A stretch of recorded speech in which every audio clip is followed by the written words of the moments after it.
Over the past month, Cuba's electrical grid has gone down repeatedly, sometimes for days at a time. Schools are closed, hospitals have canceled surgeries, and an estimated 3 million people have left the island in the last 5 years. Then in January, after removing Maduro from Venezuela, the U.S. pressured Caracas to stop sending oil to Cuba and threatened to sanction any country that tried to replace it. I know many leaders in the region, friend and foe of the Trump administration, who were looking over their shoulder, putting in place contingency plans, wondering if they fell out of favor with the Trump administration. 4 months in, the crisis has deepened, and the only tanker to get through came from Russia. Cuba has no oil, and no one inside the government has signaled they're willing to deal. So what's Washington's endgame, and what happens to the island while it waits for one? Latin Americanists are pretty perplexed at how a Venezuela model could be successful in Cuba, and very skeptical that there is a Delcy with whom the United States could work after the fact. This is Global Insights by Network 2020. Today, Cuba on the brink.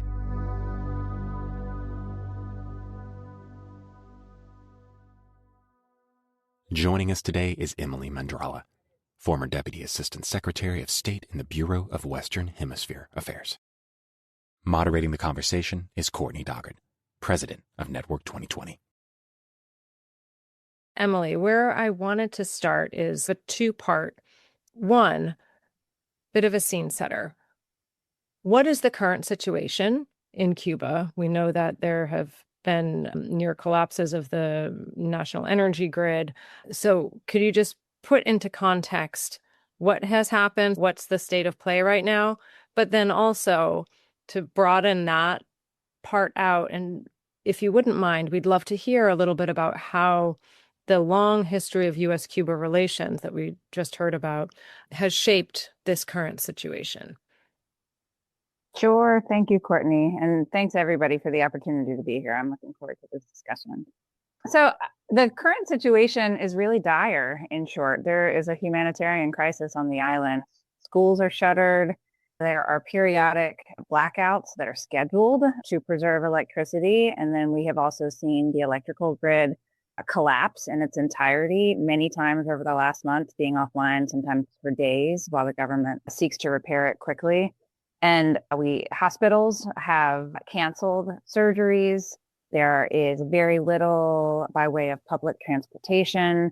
The cascading effects are tremendous. The trash is piling up in the streets because there's no fuel to provide to the trash collection trucks. There is very little travel or tourism to the island, which is limiting resources further, including to the very small private sector that's primarily hospitality facing.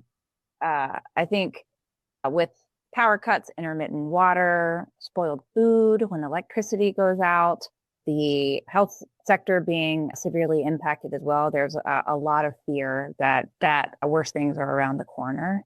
And your question of how did we get here? It is a crisis that has been a long time in the making, but has been absolutely exacerbated by some recent events since the beginning of 2026. We saw in early 2026, the United States carry out an operation to extract Maduro from Venezuela, bringing him back to the United States to face indictment. And immediately on the heels of that, the U.S. put the pressure on the Venezuelan government to stop providing oil to Cuba. Cuba had long operated beyond its means with respect to fuel. The system was slowly shutting down, but when the U.S. cut off that lifeline from Venezuela, it exacerbated the decline. And then moreover, the United States government put in place an executive order in mid-January to threaten sanctions, threaten tariffs against any country that would provide or sell oil to Cuba. And with that, incoming fuel shipments to the island ground to an entire halt. And that has exacerbated the situation and brought us to the situation that I described at the outset. Now, I think your question or your request for a scene setter is important because this is not the U.S. actions in 2026 is by no means happening in isolation. We have a long and complicated, as one could expect, history with Cuba.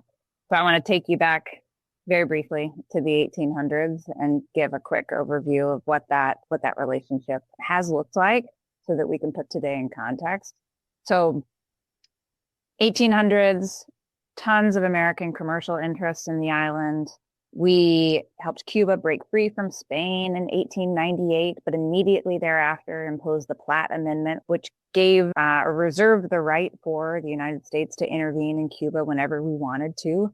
Early 20th century, we had a cozy relationship with Cuba. This included a couple of periods of the Batista dictatorship, a huge American corporate presence on the island, and Havana was a popular destination for American organized crime. This all blew up in spectacular fashion in 1959 when Fidel Castro overthrew Batista and aligned Cuba with the Soviet Union, the Cuban Revolution. And what followed was one of the most hostile periods of bilateral relationships in the Western Hemisphere. You saw, as some of you have pointed out, Bay of Pigs, assassination plots, Cuban Missile Crisis, and a trade embargo that is now over 60 years old and still on the books, and part of it codified. The U.S. tried to isolate Cuba economically, diplomatically, and at many points over this 60-year arc, we have thought, as Phoebe pointed out, that we were on the precipice of this working, of the fall, the collapse of the Cuban government, and the United States could restore democracy to Cuba. But at every turn, it hasn't worked. Cuba survived the Cold War. They survived the collapse of the Soviet Union. They survived the brutal economic depression that followed the collapse of the Soviet Union. And then when Fidel Castro handed over power to his brother Raul in 2008, the government was still standing. That brings us to 2014. Annie and I were at the State Department. I turned on the news to see that the U.S. and Cuba had announced, this was under President Obama, that they were going to normalize relations. This is December of 2014, an announcement of the intent to normalize relations. And this came with a prisoner swap. It came with a release of some political prisoners in Cuba, some initial good faith gestures to start the conversation to begin to normalize relations. And that culminated in the summer of 2015 when our two embassies opened. They had been acting under the good offices of the Swiss for interest sections, not a formal diplomatic presence in capitals for decades. And they reopened in 2015. Flights resumed. The Obama administration opened a number of travel categories so it was easier for Americans to travel to Cuba, and Cuban Americans could send money back to their family. Obama even visited Havana, the first sitting president to do so in 88 years. I was on that trip helping to wrangle a 50-person delegation from Congress, House and Senate. And the argument there, the underlying rationale for that approach in the Obama era was that isolation had not worked. We tried it for six decades. And so we wanted to try something new. And particularly, we wanted to give power to the Cuban people to have control over their future and to allow for the free flow of goods, people, ideas toward that end. So the opening did not survive contact with the first Trump administration. He reimposed sanctions. I think the post-mortem on that Obama era is that perhaps we didn't move fast enough. And some of that blame, I think, should be put on the Cuban government as well for being resistant to some of the engagement that the Obama administration offered. But nevertheless, the Trump administration came back in, reimposed sanctions. The Biden administration loosened things a little bit, but never went fully back to the Obama era playbook. And then the second Trump term has been even more aggressive and I think encapsulated mostly by events since January of 2026 with the oil blockade that has exacerbated the economic crisis on the island. If I may, I'm curious because I understand that during the Soviet era, I can see why relations were fraught, why Cuba would be considered a threat.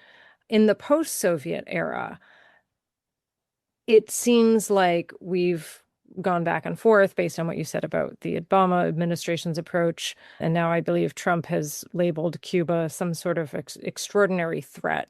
I'm trying to understand what is driving Washington in this regard in terms of its perception of Cuba and whether it's a threat or not, and why we've been taking this very isolationist approach. I would say one of the interesting things to observe during the Obama opening was the number of fronts of bilateral cooperation that were stood up during the normalization effort. There were dozens of working groups between the United States and Cuba to collaborate and partner on areas like oil spill planning. In the event that there's an oil spill in waters between the United States and Cuba, how would we handle that? And how would we share information? And what do we have at the ready to respond to that in the event that it happens? We've long had cooperation on migration matters. There are supposed to be, even in hostile times, there has been a twice annual migration meeting with officials from the United States government, that of the Cuban government. I think it's been halted under the Trump administration, which is pretty extraordinary, because these are the opportunities for lower level officials to come together and cooperate on things that matter to both of our people. Oftentimes, the Cuban Coast Guard cooperates with the U.S. Coast Guard on life-saving matters. This is apolitical and it is purely operational coordination. And even during the Obama administration, there were working groups to connect law enforcement on shared threats or information sharing protocols, counterterrorism working groups as well to do the same. And so while it is accurate that there is Russian presence in Cuba and that Cuba has historically been aligned with countries that the United States has seen as our adversaries, there was a good faith effort and demonstrated interest and action from the part of the Cubans during the Obama opening that was quickly reversed during Trump won. I think your question is also, on the one hand, is Cuba a threat, but on the other hand, why does it loom so large in U.S. policy? And my sense is that for a while, Florida as a swing state mattered, and a large Cuban diaspora resides in Florida. There are many Cuban American electeds in Congress that wield a lot of power. Many of them sit on influential committees, appropriations committees, foreign relations committees until recently. And that has also driven conversations in Washington about Cuba. And at base, it comes down to how much the policy apparatus or how much any one administration is willing to prioritize Cuba. Because on the one hand, the Cuban diaspora, the electeds that are in prominent positions in Congress are willing to catch all of their political capital to preserve status quo until there is a democratic opening in Cuba, whereas those who see the policy of isolation as ineffective and want to try something new to give power to the Cuban people have to put a whole lot of political capital in order to counter that which is brought by the Cuban diaspora. Getting back to the current crisis, I'd be curious to get your take on how much of the crisis is an impact of these intensified U.S. sanctions and the loss of energy support from partners like Venezuela versus the result of internal factors, like you just referenced in the Obama administration. Maybe the Cuban government was moving too slowly. What does that dynamic look like? I wrote an article in El País in mid-February with a colleague of mine, Maria Jose Espinosa Carrillo, who's a Cuban economist. And because she's an economist, we could say things, we could use economic terms. So I'm going to read you one line from that article, and then I'll translate it into the way that I speak. So we said it's tempting to treat Cuba's collapse as a sudden inflection point driven primarily by external pressure. But Cuba's current fragility is the result of layered shocks interacting with long-term structural weaknesses. What does that mean? It means both. It is because of U.S. pressure. It is also because Cuba's economy has been weak for a long time. So in bad times, Cuba has been dependent on subsidies. They have been dependent on support from the Soviet Union in the 90s. They have been dependent since the early aughts on Venezuela and free oil, or oil in exchange for security support and doctors, kind of oil on trade from Venezuela. And in good times, the economy has been dependent on tourism, remittances, limited self-employment, much of which is hospitality facing. And so even in good times, it is incredibly vulnerable to external shocks like the pandemic, like changes in US policy, and like in the 90s, the fall of the Soviet Union. So it has been veering toward economic crisis for a while now, and blackouts are not new in Cuba. But what is different is that the action in January from the US government to suddenly stop oil from coming into into Cuba, ground their electricity grid, ground their oil pumps, ground their hospitals, their schools, their public transit to a halt, and have exacerbated the situation. So we've talked a lot about the U.S. action in Venezuela in early January. That was maybe a month and a half after the release of the National Security Strategy, which has been dubbed the Don Roe Doctrine because of the emphasis on Western Hemisphere.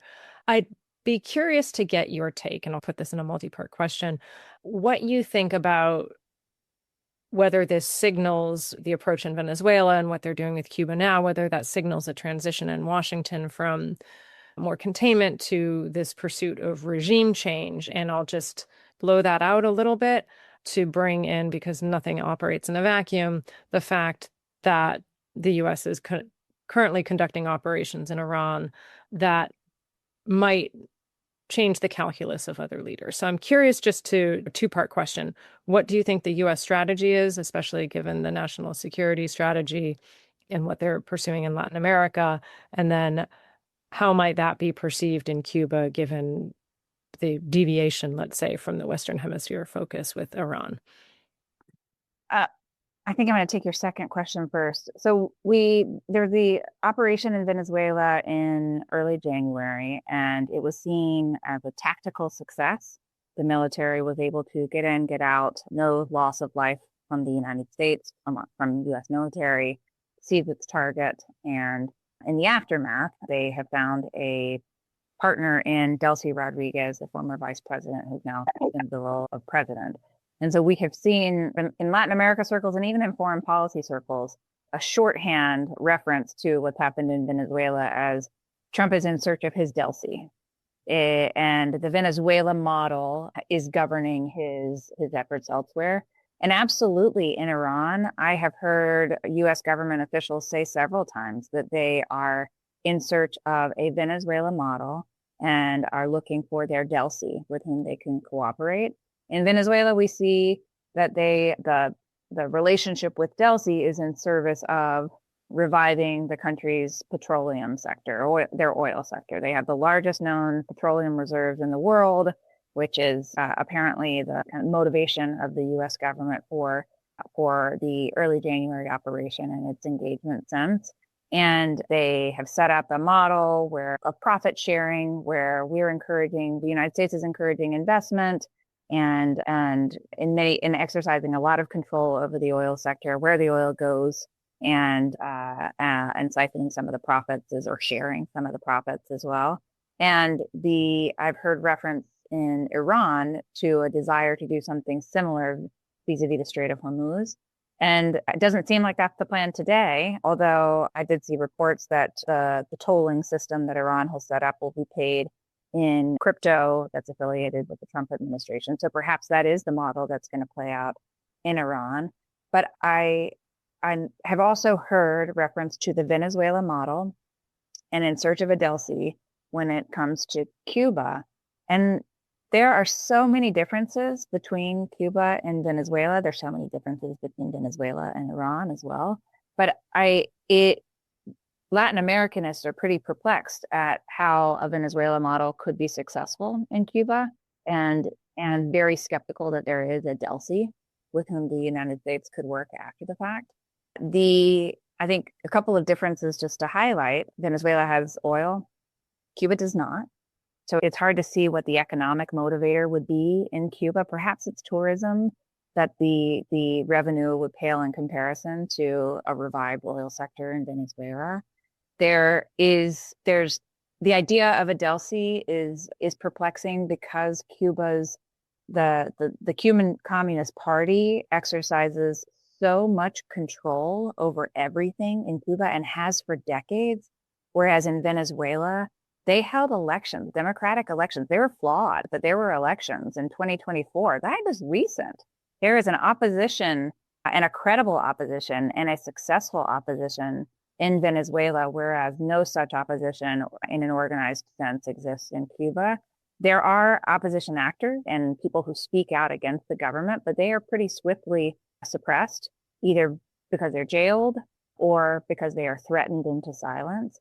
And another important difference between Cuba and Venezuela is the U.S. authority that governs sanctions. In Venezuela, the United States has exercised sanctions against Venezuela through largely executive power. These are levers that the president can and has pulled to expand and contract and tailor sanctions accordingly in Venezuela. In Cuba, sanctions are codified. And there is some discretion that the executive can enact through regulatory changes or otherwise. But the Helms-Burton Act that was passed in the mid-90s, immediately after the Brothers to the Rescue shootdown, has set out in law U.S. sanctions toward Cuba unless and until certain defined actions and steps take place toward a democratic transition. And that is going to really limit the Trump administration's negotiating power with Cuba as they are engaged in apparent negotiations. And then I think to your question, Courtney, of the Monroe Doctrine, one additional thing I'll say, it has a very ugly past. I think U.S. diplomats have been trying for decades to overcome that ugly past. It smacks of U.S. hubris, a sense that the U.S. can and should dominate the region, that we have some entitlement to ownership over the region. And I know that, and first of all, there will be a tail to this, a long tail to this, and the U.S. will be overcoming this period right now in history for generations, plural, to come. But also, when the Venezuela operation happened in January, I know many leaders in the region, friend and foe of the Trump administration, who were looking over their shoulder and putting in place contingency plans, wondering if they would be next. If the U.S. would take this unilateral action to depose a foreign leader, and Maduro was illegitimate, he lost an election, he stayed in anyway. Even still, the leaders in the region were wondering what legal authority we used and whether or not they would be next if they fell out of favor with the Trump administration. I am curious to understand how regional leaders and beyond are perceiving the latest U.S. actions, both in Venezuela and in Cuba. And in particular, I know that this is a bit of an election year too in some Latin American countries. How is that playing out? Would you mind just going into a little bit more detail? Sure. So I think events in Cuba's an island and they're pretty self-contained, but nevertheless, events in Cuba affect countries, not just in the region, but around the world as well. I think over the last 5 years, Cuba has seen a huge outflow of migration. The situation has worsened. Quality of life has declined dramatically. And those who had the means, have left. And I have seen some reports that Cuba's population dwindled from 11 million to 8. And many of them came to the United States. Now our borders have hardened. And I understand that much of Cuba's outflow is heading to Brazil, to Guyana, to Spain, to Mexico. And so as the situation worsens, there's a question of what will happen in the migratory landscape in Cuba. And some are very fearful that Cubans could take to boats as they did in the 90s and that we could see a tremendous humanitarian crisis. I do know that because travel has gotten somewhat easier and because air travel has opened up, that there are other experts who assess that perhaps the maritime route won't be utilized as it was in the 90s. But even so, people are watching that space. There are others that have been traditional allies to Cuba. I think Mexico was sending oil, and even after the United States efforts to halt that oil flow, Mexico has continued to send humanitarian aid. Chile as well, Spain as well, and there is just because of the 60 years plus of U.S. attempts at isolation, it has strengthened this cadre of informal allies with Cuba that has changed as countries change leadership, but there is a global left, mostly a Latin America left, that has stood alongside Cuba in principle. And then there are the historical patrons of Cuba, and really there are only two that fall into that bucket, and that's Russia and Venezuela. Venezuela is obviously in a tremendously different situation today than it was at the beginning of January, but halted all oil and cut ties in other respects as well. Cuba was providing physical security to Venezuelan leadership. Cuba was providing doctors to the Venezuelan people in exchange for revenue, in exchange for oil. And those ties have been cut as well. And then Russia is a little more complicated, given I think Russia's influence and relationship with Cuba has ebbed and flowed over the years, but it has certainly, I think, been in the news recently as it sent a tanker with hundreds of thousands of barrels of crude to Cuba, and there was, everyone watched with bated breath whether or not that tanker was going to get through, and it ultimately did. And now there are promises of another one to come. And so I think what's happening in Cuba matters to other countries, but it's somewhat limited because Cuba is an island. And then with respect to Venezuela and to the Monroe Doctrine more generally, I think countries are in many respects acting out of fear. There are a lot of countries that are tripping over themselves to deliver, to partner, to promise, to offer. And we are seeing a strategy that is really pivoting from the U.S. seeking to cooperate and to partner with the region to a use of almost exclusively coercive tools that I think has a real shelf life. I think it's delivering questionable results now, but I think it is absolutely unsustainable in the medium term and probably in the short to medium term too. So it'll be, and I know this is happening all over the world too, not just in Latin America, but I do feel as though it's happening in a more intense way in the region, given our supposed prioritization of the region, which, as Courtney mentioned, suffered, if perhaps suffer isn't the right word, but after a hot war in the Middle East broke out, it's hard to prioritize Latin America to the extent that this administration had promised. But just given the prioritization that we've put, given the attention that Secretary Rubio has as well, the coercive approach is on display in the Western Hemisphere. You referenced the fact that this Russian oil tanker was let through. That kind of gives a little longer shelf life to Cuba for the moment and perhaps to these talks. But with that being said, what are some of the scenarios that you're foreseeing? Is it going to be like a drip of oil tankers going through? Can the government sustain this U.S. pressure? Are negotiations going somewhere that you think that there is an off-ramp, or is the island heading to collapse? What are some of the scenarios that you're turning over in your mind? It's a good question, and I absolutely don't have a crystal ball. I will say that at many points in the history and in the historical overview I gave at the top, there have been many points that the U.S. has thought that we were on the precipice of real change, and that hasn't come to be. That said, this time feels like we're on the precipice of, or could be on the precipice of, change. And so it has made a lot of Cuba watchers sit up a little straighter and pay a bit more attention. The U.S. has cut off oil. It's given the United States tremendous leverage, but that happened 4 months ago almost. And what we have seen is not change necessarily, but a worsening humanitarian situation that is really dire. And so I think, in short, if things don't change quickly, there's not meaningful effort to, in a systematic way, address the humanitarian situation, then things will get worse. And there have been efforts from humanitarian organizations from other countries, as I mentioned, to send aid, but it is nowhere near enough to address the needs on the island. So I think There are negotiations between the US and Cuba. Both sides have confirmed and then walked back and then confirmed again that there are negotiations. The Secretary Rubio has talked a lot about the need for economic reform in Cuba. Their economic model is not working. It's broken. We need to see change. I understand that political change is still on the agenda as well, but perhaps on the medium term. But what does that actually look like? And what do negotiations look like? And what could be possible outcomes of these negotiations? I think we could see economic opening a la the Obama era opening, allowing for more US investment, allowing for more travel, allowing for a lifting of certain sanctions on the US side, and then the Cubans reciprocating with greater economic freedom on the island for the self-employed sector.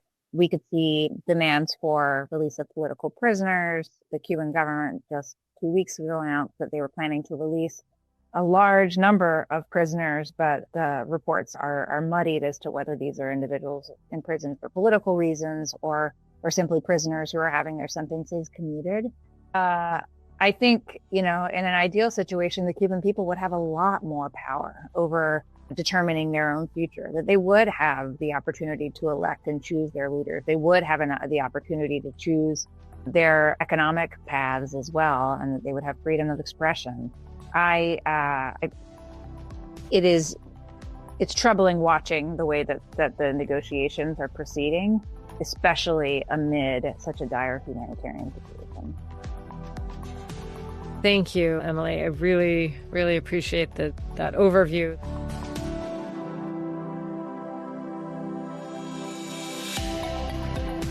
Thank you for joining us on this episode of Global Insights. You can subscribe to Global Insights on Apple Podcasts, Spotify, or wherever you get your audio. For more analysis, events, and ways to connect with our community, click on the link in the description. See you next time.